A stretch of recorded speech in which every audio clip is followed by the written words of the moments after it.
I'm going to read a story. I think it's a story that I'm very fond of, this one. I have heard her called a droopy lady. I don't know if that's a very fair term of description, but it is Luke chapter 13 and verses 10 to 17. So Luke 13, starting at verse 10. On a Sabbath, Jesus was teaching in one of the synagogues, and a woman was there who had been crippled by a spirit for 18 years. She was bent over and could not straighten up at all. When Jesus saw her, he called her forward and said to her, "Woman, you are set free from your infirmity." Then he put his hands on her, and immediately she straightened up and praised God. Indignant because Jesus had healed on the Sabbath, the synagogue leader said to the people, "There are 6 days for work, so come and be healed on those days, not on the Sabbath." The Lord answered him, "You hypocrites! Doesn't each of you on the Sabbath untie your ox or donkey from the stall and lead it out to give it water? Then should not this woman, a daughter of Abraham, whom Satan has kept bound for 18 long years, be set free on the Sabbath day from what bound her?" When he said this, all his opponents were humiliated, but the people were delighted with all the wonderful things he was doing.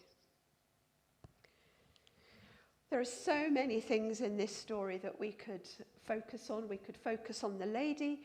We could focus on the synagogue leader. We could focus on the fact that it was Sabbath and that what Jesus did was, in some people's view, against the law. But I want to focus on the lady today. This bent-over woman, who I've heard called droopy. As I say, I'm not sure it's a very fair description, but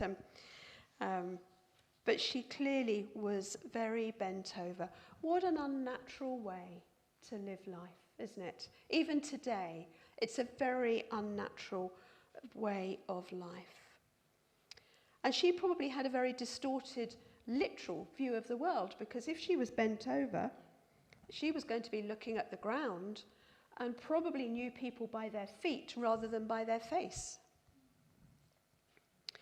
We have no idea how old she was, except that we know she has been this way for 18 years. That's a long time.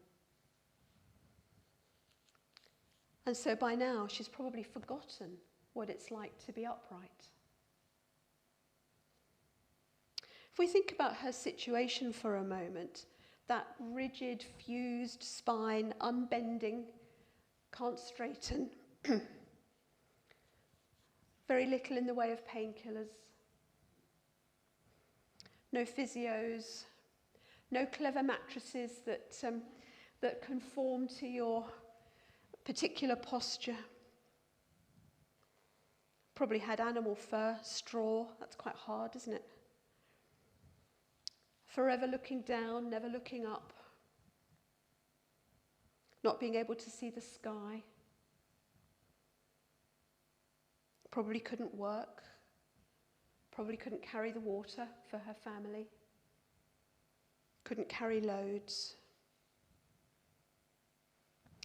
And forever knowing that you are under a somewhat condemning and judgmental view of others.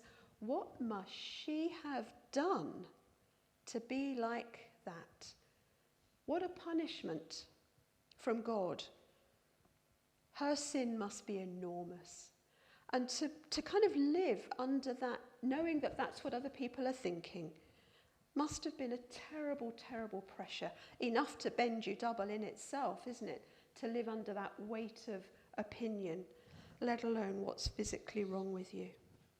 Interestingly, she's anonymous, unnamed. But she does seem to be a woman of faith because she is there in the synagogue on this day. Whether she knew Jesus was going to be there, we don't know. Luke, the physician, he writes about this lady. The other gospel writers don't, actually, but the physician does. And I don't know if you've noticed, but Luke often focuses on women, the marginalised, the poor, the outcast, slaves, much more so than other gospel writers. So it's not surprising, perhaps, that this lady, this story, touched his heart as a doctor. And Jesus is the visiting preacher. That's enough to make faith rise, isn't it?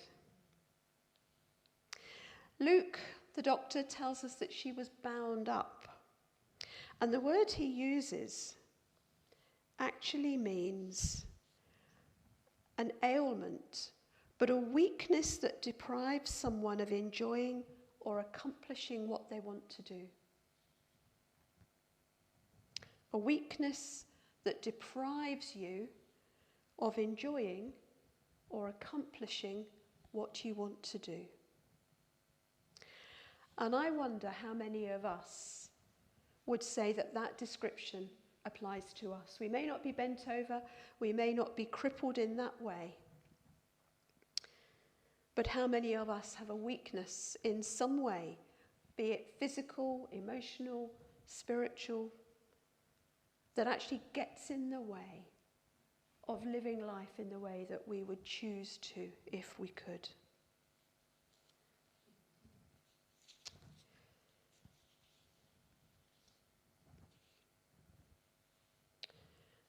Something physical that actually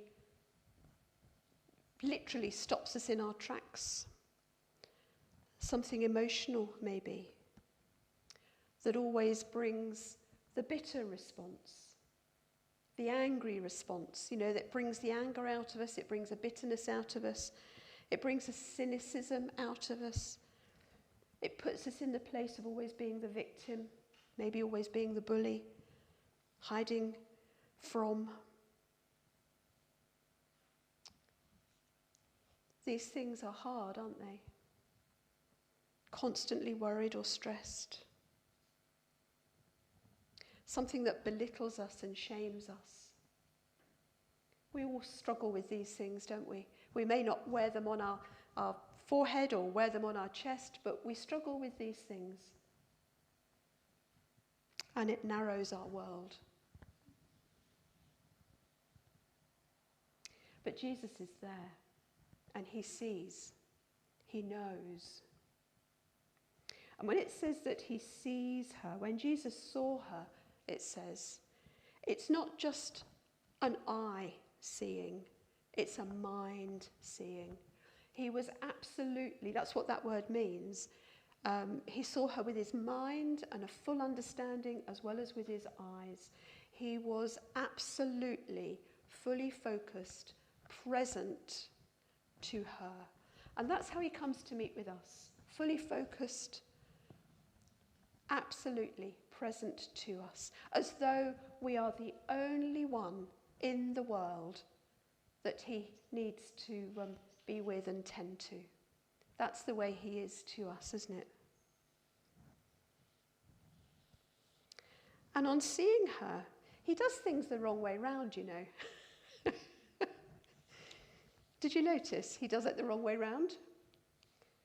He says, "Woman, you are set free," and then he put his hands on her. Whereas we would probably want to do it the other way around, lay our hands on and pray. He does it the other way around. He first of all says, "You are set free." And actually it's a very strong meaning in that set free, because it means released from, divorced from. There is a finality in that separation that Jesus pronounces on her. Pardoned, it means as well. So this is not something that's going to be temporary. This is a forever separating, to be set free from the bondage and captivity that she has suffered with. And then he lays his hands on her, and then she straightens up. So I suspect that there's something emotional and spiritual going on in terms of being released before she is physically healed.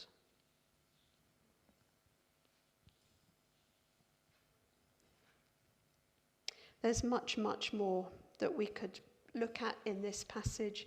We could look at the way that the synagogue leader tells everybody off for coming with their ailments. He doesn't speak to Jesus, notice.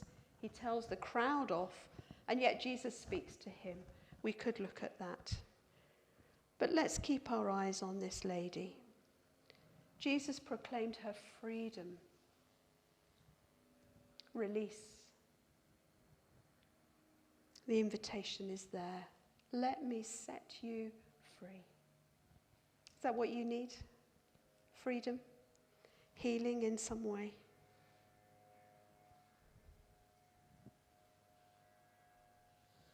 And her response, she praised God.